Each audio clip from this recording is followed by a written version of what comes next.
ఓం నమో నారాయణాయ ఓం నమో నారాయణాయ ఓం నమో నారాయణాయ ఓం నమో నారాయణాయ ఓం నమో నారాయణాయ ఓం నమో నారాయణాయ ఓం నమో నారాయణాయ ఓం నమో నారాయణాయ ఓం నమో నారాయణాయ ఓం నమో నారాయణాయ ఓం నమః శివాయ ఓం నమః శివాయ ఓం నమః శివాయ ఓం నమః శివాయ ఓం నమః శివాయ శ్రీరామ జయ రామ జయ జయ రామ శ్రీరామ జయ రామ జయ జయ రామ శ్రీరామ జయ రామ జయ జయ రామ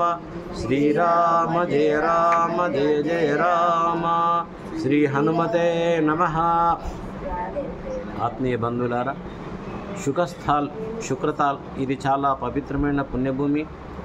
ఎన్నో జన్మల పుణ్యం ఉంటే ఇక్కడ రాగలుగుతాం, భాగవతం వినగలుగుతాం. ఇది నా 37వసారి శ్రీమద్ భాగవత కథా సప్తాహ జ్ఞానయజ్ఞం. మరి గతంలో చిత్రకూటంలో శ్రీ రామాయణ ప్రవచనాన్ని చెప్పించిన పుణ్యాత్మురాలు శ్రీమాత అన్నపూర్ణాదేవి గారు. బ్రాహ్మణ జన్మ, చాలా పుణ్యాత్మురాలు.